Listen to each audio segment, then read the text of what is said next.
So, my name's Maria and welcome to our In Celebration of Our Women's video presentation. So, the purpose of this video presentation is that I'd like to raise awareness of International Women's Day amongst my friends, family and anybody else who's interested in the topic. So I'm going to just cover the initial history around International Women's Day. If you'd like to comment regarding the content of this video presentation, you can email me at network.xavier@gmail.com or you can Facebook me at Maria Xavier. So basically, we're going to start off now. In 1910, a woman named Clara Zetkin, which is this lady here, if our camera could zoom in please, so our viewers can see.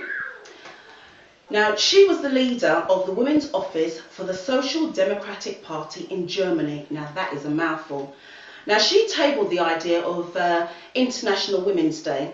And basically, what she was proposing is that every year in every country is that we had a celebration of women. And she wanted to campaign for women's rights. And a year later, in March 1911, the first International Women's Day was created. So basically, women's rights included voting. I remember when my daughter was 17 years old, I knew that she had a year to sort of like get into the voting process and stuff. So what I did was I sat her down, explained what voting was and all the different political parties. And what I wanted her to do was I wanted her to vote for the party that I was going to vote for. But you know, these young girls, they've got such independence. She went off, she voted with me, but she voted for the party of her choice, which was good because she was showing how independent she was. Alongside voting for women's rights, there was things like training for women, women being educated, and basically to hold public office as well. So we have Diane Abbott here. I don't know if some of the viewers know Diane Abbott, but she was the first black woman to be elected in the House of Commons in 1987. That's in London, UK. And also I'd like to add that she was also the first black/Asian intake in Parliament for 100 years. Now that's saying something.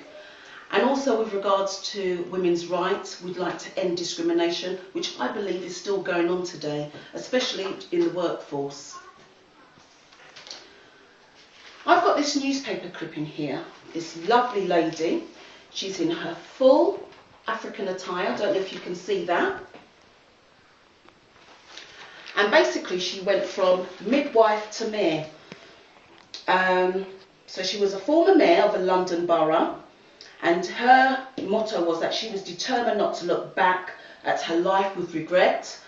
And she won the Nigerian Watchwoman of the Year.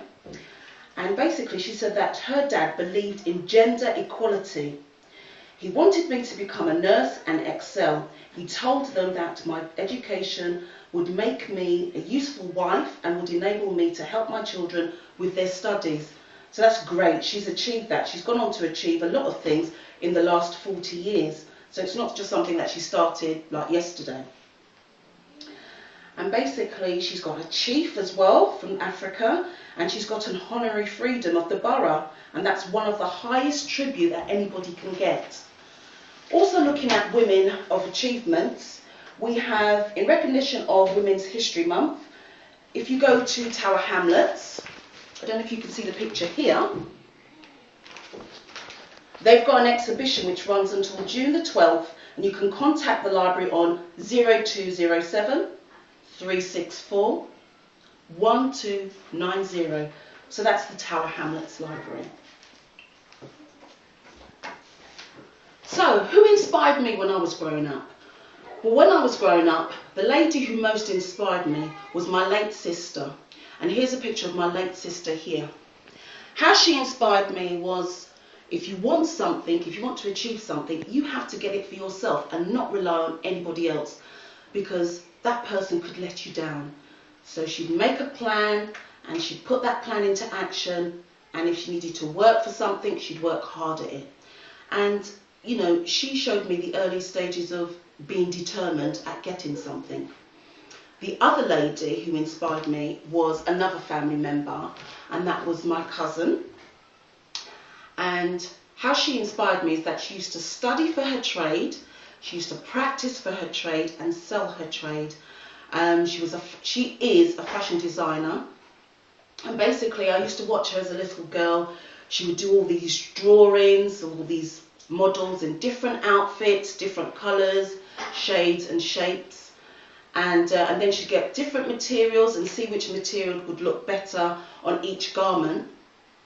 And then at the end of all of that, you'd see the finished product, and so you'd either see a blouse or a skirt or a dress. I think she'd done a couple of men's shirts, but I know she mainly did women's clothes. And she showed me that you have to study for whatever you need to get out of this life, and then get the job of your choice. Now, she's a lady that will never be unemployed, and you know what? Because we'll always need clothes. Music director, play. So fun. Oh, so fun. So fun, no man. Ooh. So fun. So fun, no man. Got it. Right, here's a ticket. We have Soul Fine, which is Saturday the 12th of April 2014, and it starts at 10 p.m, finishing at 4 a.m, and it's at the Teresa Joanne Boat, King George V Dock, which is in North Woolwich, and that's North Woolwich Manor Way, E16 2QY. So they're going to have a selection of 80s soul and R&B, rare groove, with a touch of reggae and lovers rock. And £7 in advance, £10 on the door, before 12, that is, and after 12 it's going to be £12 after 12. So we have resident DJ, which is Mr. Soul Fine. Okay, that's it. Thank you very much for watching. I hope you found it interesting, and send me your comments if you have any. Take care of yourself and each other. Goodbye.